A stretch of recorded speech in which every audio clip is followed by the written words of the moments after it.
Hello Quilt Escape fans. I'm so excited you're going to join me on the 2019 Quilt Escape adventure. This is the first time I've ever done this with a video, but I'm so excited just to give you the concepts of where I'm going with this. When you come to Quilt Escape, for those of you who've been with me for the last 27 years, you already know that you sign up for a dining room table. And each of the dining room tables have names. And what we've been doing to find our places every night is sign up and know where we're going to sit. So I'm going to start by doing a sampler quilt with the first 4 blocks in this quilt adventure. And they are Square Exchange, Path Through the Woods, Windy Days, and Odd Scraps. So this is going to be a lot of fun. I know you're going to enjoy it. And I want to talk a little bit about fabric, because fabric's always that spot you get and you're like, oh my gosh, I've got to make a choice. I've got to make a decision. The first thing I want to say to you is calm down, relax. You're going to enjoy this. And it's important for you to know that we're going to use our stash. Most of you have a lot of stash. I know this because you, like me, have been collecting fabric for a long time. Now, I'm just going to share with you how I keep up with my fabric. And you can look across over here behind me in the left corner. I have a lot of cubbies. They're stacked on top of one another. And they have these little cubbies, organizers in them. And I just hand label them by color. So that's how they're organized. Then behind me a little bit further, this is my ironing station, but underneath it are more cubbies with more fabric. Then inside the closet, which is directly across from me, and you can't see it, there are at least 30 more fabric cubbies. And in those I have more colors, but I have mostly things like strips, squares, like 5-inch square collections, 10-inch squares, 2.5-inch strips, random strips, etc. You know, all those kind of things, fat quarters. And I just find it helpful to get them into the different cubbies. Then when I'm looking for something, I can find it. So that's how I organize. Getting back to the project, I want to dive in and show you how I've organized it. But before I get to the fabric selection, let me just show you a picture. This is the picture of the quilt we're doing. This is the one I'm going to do. I want you to know that there are 3 plans. This one is the smallest of them all. And then I'm going to show you another one. And this one is done in a row by row method. I just added this plan because I thought some of you might really enjoy this. And then I have another one that's similar to the first one, but it's bigger because I've added a big border around it. So if there are those of you that would like to do a quilt that fits on a bed, then this might be the quilt for you. The good news is I'm going to include all the fabric requirements, instructions for all 3 designs, and so you'll get that as we go along.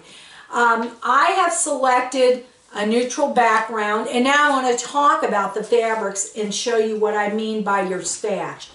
So I have a collection of neutrals here, and you can just see some light tans. I've always affiliated myself with warm colors, so I do gravitate to those, and before I would pick anything else. But I like a lot of neutrals, and you can see there's a few value differences, and I've got 1, 2, 3, 4, 5, 6 different neutrals.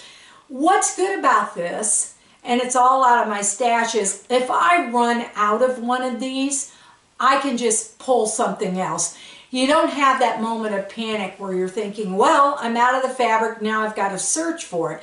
No, you just need to find something similar in value, and as long as you maintain a value level with that background, you will be fine. Now the predominant color in this quilt is green, so I did try to develop the green out of my stash from a super dark all the way down into a lighter green, and I may yet add another green to this stash. If I'm out and about and I'm looking at fabrics, I might find one that I think would go in, and I might buy a half a yard just to add it to my stash and maybe throw it in here or there. Notice this last green is a very high contrast with a super light leaf and a dark background, so it has more contrast on it. The rest I call blenders because basically they just read one color. Then I do want to bring out the blue. The blue color is simply a surprise element in the quilt, and I'd like for you to pick one color that appeals to you that has nothing to do with this arrangement of colors. It's not a particular complement. It's just a surprise color within your quilt. And I've always thought that was a good idea to add excitement to the quilt. Now, over on this side, I have more browns and tans. So you can see I've got 1, 2, 3, 4 browns. Then I'm starting to get into some lighter brown and tans. And I just think that adds interest. And I'm not going to make every decision right away. I'm just going to cut out strips out of these as I go along, and I'm going to audition them in the block I'm making. Now, I also have multicolored fabrics, and this is important to me because it's a theme. This is predominantly, our event is in the fall, and so I have selected a beautiful fall. I'm just going to pull this out with a dark brown background, and you can really see the foliage on it, and it definitely makes me think of our Quilt Escape event. And then I have one that's more like the forest floor with pine cones and more greenery. And this one is just really a bunch of trees, but it's hard to tell that. And if you were to cut it into small pieces, you're just going to have some splotches of red and green. And I just think it's interesting. Then I need a complement, and the direct complement of green is red. So I've picked out 1, 2, 3, 4 reds right now from my stash. If I need more red, if I run out of red by using these up, then I'll get more out of the stash. Or I might purchase a few. It just depends on the day I'm making the blocks. I'll make that decision. So having said all that, when you download your paperwork that's online right now, you're going to see a whole list of fabric requirements. Now, do not panic. There's nothing on here that's more than 1 3/4 yards, and that's because when I designed the quilt, I did use the exact same background in every block. I won't do that when I'm actually making these blocks, so that way if I run out of one, I can substitute with another, so never worry about that.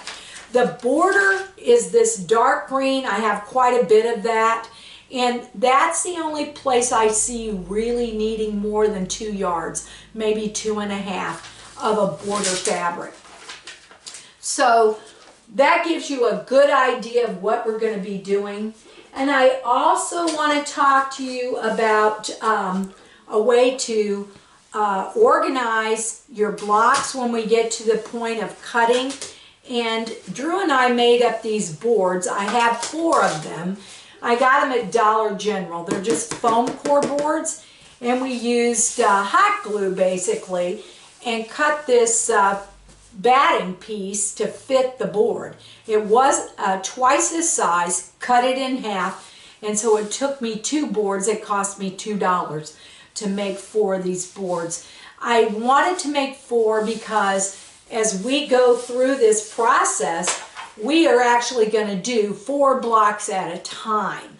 And there are 18 total blocks that I have that you can register for at Quilt Escape at a given time. Sometimes we don't have them all up at once. But I will give you choices as we go along, and you might want to substitute one block for another block. One example is autumn trees, and the quilter's tree is very much alike. So that's an example of where you might say, well, I'm going to do the quilter's tree, and you choose for yourself the block you want. The other thing I want to bring to your attention is that during the process, I am going to teach the modern triangle method. And the real beauty in this system is that you will never need to cut any strips, squares, or rectangles, or triangles less than a whole number or a half number. This tool I invented so that you could draw the actual stitching line. And I use what's called a friction marker, which is widely available anywhere you can get them. And it is a gel pen, and it's erasable when you take it to the iron and press your seams open. Don't iron it before or you'll lose your marking line. So you're basically sewing on the line, and then when you press your seams open, it's going to disappear, and it's not going to come back. It's in the seam line. It's not out where somebody's trying to draw quilting lines with it. And I have several sizes, but if you get this size, the 1.5 to 7.5, you can do everything that I'm doing.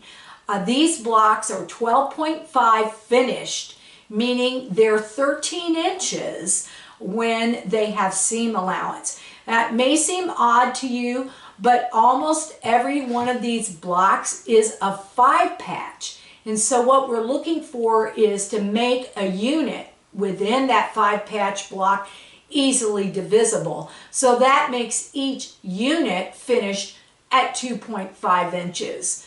And we didn't want it to finish with an odd number like 1/8 of an inch or so. So that's the reason for bumping the block up to 12.5.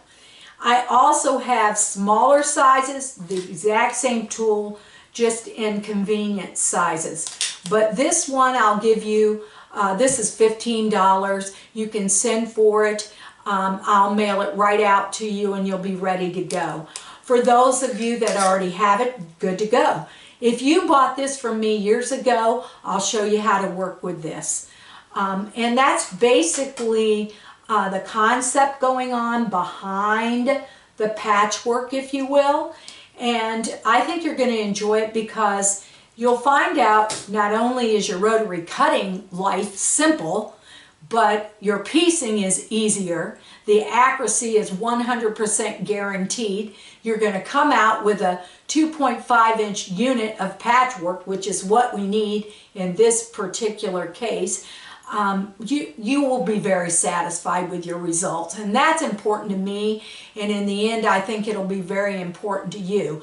I will give you instructions of how to size up and use any tool, any straight line, sew 1/4 inch, and then you will have to downsize them or resize them if that's what you want to do. I will talk about that and I will tell you how to do it.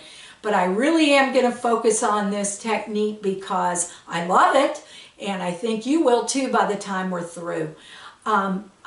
When I get back with you again, we'll be sewing over here, and we'll start with our 4 first blocks, and I'll teach you how to sew them and how to put it together, and I think you'll be excited as I am, and we'll get 4 blocks done in a very quick order. We have a timeline. You're going to see that timeline posted on the Quilt Escape fan website. And please, if you will, share it with your friends. It's open to everybody, but obviously I'm hoping to reach as many Quilt Escape fans as I can. It's free. It doesn't cost anything. Just if you don't make the quilt and you just want to learn, then watch it and learn. I'm hoping some of you make it, and we have those quilts to show and tell at our 2000 event in November. Okay, we'll see you next time.